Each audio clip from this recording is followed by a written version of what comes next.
Yo tout le monde, c'est Saros, on se retrouve pour un petit tutoriel sur le PVP multi. Donc comment bien créer ces stuffs.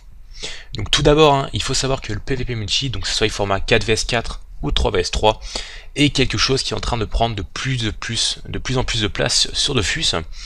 Donc notamment, on retrouve le tournoi des Million Griffs, le Ghoul Terminator chaque année, le TDA, beaucoup de tournois qui sont en train de se mettre en place par Ankama, mais également du côté des joueurs, il y a énormément de tournois cette année.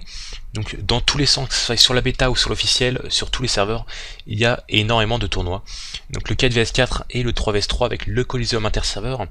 Donc le PVP multi, c'est quelque chose qui est en train de prendre vraiment beaucoup d'importance dans ce jeu. Et donc il faut pas passer à côté, vous avez un stuff à créer, il faut pas se rater, c'est vraiment beaucoup d'investissement.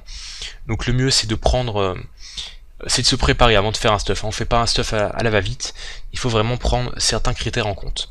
Donc tout d'abord, pour créer vos stuffs, vous avez deux sites assez connus de tous. Premièrement, vous avez Dofus Book et vous avez deuxièmement Dofus Planner. Donc selon moi, le mieux pour créer un stuff de ce genre là, donc qui est vraiment un stuff qui va être assez minutieux, le mieux c'est Dofus Book à mon avis. Après, si vous voulez faire un stuff plus rapide, que ce soit pour le PVM ou autre, je vous conseillerais plutôt Dofus Planner. Donc voilà, sinon, donc voilà, il y a plusieurs critères en fait à prendre en compte quand on fait du PVP multi, qui peut d'ailleurs changer selon les classes. Mais principalement, il y a 6 critères à prendre en compte. Donc premièrement, les dégâts. Il faut savoir qu'en PVP multi, le mono élément est déconseillé. Pourquoi? Tout simplement parce que en PVP multi vous avez beaucoup de résistance des deux côtés.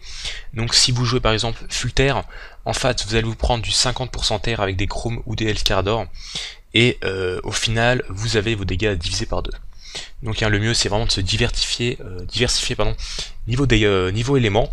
Donc le mieux c'est tout simplement d'avoir 4 éléments différents dans votre team.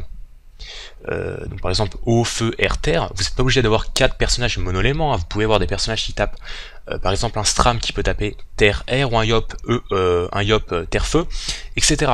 Le mieux c'est de varier les éléments. En mono-élément, si jamais vous jouez mono-élément, il y a certaines classes qui sont obligées de jouer mono-élément. Par exemple un Pandawa soutien sera obligé de jouer full feu, un Eneripsa par exemple sera obligé de jouer full intelligence, etc. Donc en mono-élément, visez du 900 de caractéristiques minimum, et en double élément vers les 800. Après bien sûr il y a la puissance et les dommages qui rentrent en compte, etc. Pour les dommages dealers tels que le Yop et les K-flip, visez plutôt au-dessus. Voilà, parce que ce sera les principaux dommages de la team. Donc visez au-dessus niveau dégâts. Ensuite on retrouve les esquives, donc les esquives très importants en PVP multi, notamment quand vous êtes contre des teams qui ont des capacités de retrait. Donc par exemple un Feka, un Sadi, un Xelor, etc. Le mieux c'est vraiment de mettre le maximum d'esquives possible. Parce que imaginons vous êtes contre un Sajida, vous avez 40 d'esquives, vous avez beau avoir des dégâts monstrueux, sans PA ou sans PM, vous ne faites strictement rien. Donc vraiment, les esquives très importants. Si vous êtes contre une team avec deux capacités de retrait en face, donc retrait PA et retrait PM, visez entre 60 et 80 d'esquives dans les deux éléments. C'est le strict minimum. Ensuite, si vous êtes par exemple contre seulement un retrait PA ou seulement un retrait PM, essayez de mettre le plus possible, donc 100 minimum. Voilà, c'est vraiment pour être à l'aise au niveau des déplacements. Ensuite, on retrouve la résistance, enfin les résistances plutôt. Donc les résistances, très important. Vraiment très important. Visualisez avant le combat quels seront les éléments de vos adversaires. Si vous êtes contre des Yop SRAM par exemple, privilégiez le terre, feu, air. Eau, il n'y a pas besoin, SRAM eau, il n'y a pas, Yop eau, il n'y a pas. Donc vraiment, privilégiez les résistances les plus importantes. Vous pouvez d'ailleurs gérer vos résistances via les Chrome ou les Hellscardor, et également avec les trophées 12% résistance qui sont sortis lors de la précédente match. Voilà, donc 30 résistance dans tous les éléments, pour moi c'est le strict minimum. Après, essayez de monter à 40 voire 50% si vous pouvez, dans les deux éléments qui seront les plus utilisés par votre adversaire. Voilà. Ensuite on retrouve la vitalité en quatrième critère, donc vitalité qui peut d'ailleurs être fusionnée avec les résistances. Si vous avez une grosse vitalité, ce sera normal que vos résistances ne soient pas énormes non plus. Donc certains choisissent un Peki, certains choisissent un Chrome. Voilà, donc il faut faire le choix entre résistance et vitalité. Varier les deux est ce qui est le mieux à mon avis. Voilà. Ensuite on retrouve la fuite. Donc il faut savoir qu'en PvP multi, vous avez le tour 1, donc qui est pour la plupart du temps un tour de préparation, et où vous avez vraiment pas mal de doppels qui sont placés en jeu. Donc il faut savoir que les doppels, ils ont 15 de tacle. Donc 15 de tacle, vous vous retrouvez avec 4 doppels en face au tour 1, il faut pouvoir les tacler. Donc pour tacler un doppel qui a 15 de tacle, il faut au minimum 31 de fuite. Donc quand vous faites votre stuff, essayez d'avoir 31 de fuite au minimum pour pouvoir tacler tous les doppels durant toute la partie. Bien entendu, après si les doppels vous enlèvent de la fuite, ça pose problème. Voilà. Ensuite on retrouve le PAPMPO Invo. Donc vraiment, je les mets ensemble parce que vraiment c'est voilà, enfin, ils sont ensemble quoi. Donc les PAPM 12-6 ou 11-6, donc 11-6 au minimum, à part pour le Yop qui est l'exception, qui peut jouer en 12 PM, en 12 PA pardon, et 5 PM pour pouvoir caler le bon coco.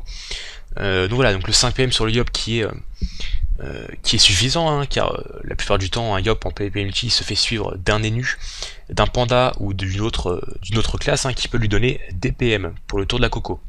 Voilà. Ensuite les PO, il faut savoir qu'il y a deux types de personnages, les personnages qui n'ont pas besoin de PO et ceux qui en ont besoin. Le Yop par exemple, il n'a pas besoin de PO, vous pouvez très bien jouer en 0 PO, ce sera pas un souci. Par contre les nus, le Panda, etc. Il y a pas mal de personnages, ils ont besoin de PO. Donc visez au minimum 5 PO sur 6. C'est 4, ça peut aller, 5 c'est vraiment très bien. Voilà, donc 5 PO, c'est le minimum.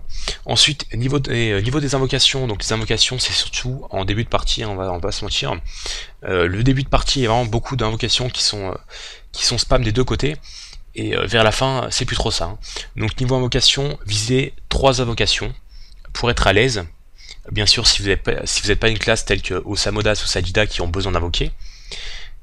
Donc voilà, si vous êtes une classe autre que Osamodas et Sadida, visez du 3 invocations.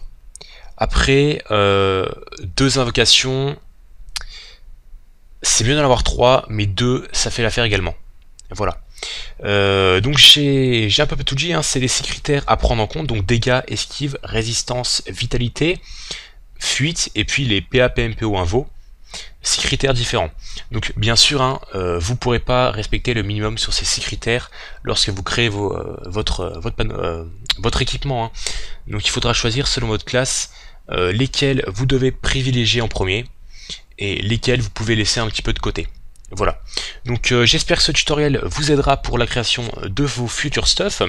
Si vous avez une question, n'hésitez pas à le mettre en commentaire ou à me tweeter sur mon compte Twitter. J'y répondrai volontiers. Voilà. Donc j'espère que la vidéo vous aura plu. N'hésitez pas à vous abonner si ce n'est pas déjà fait. Et puis on se retrouve pour une prochaine vidéo. Allez, à la prochaine.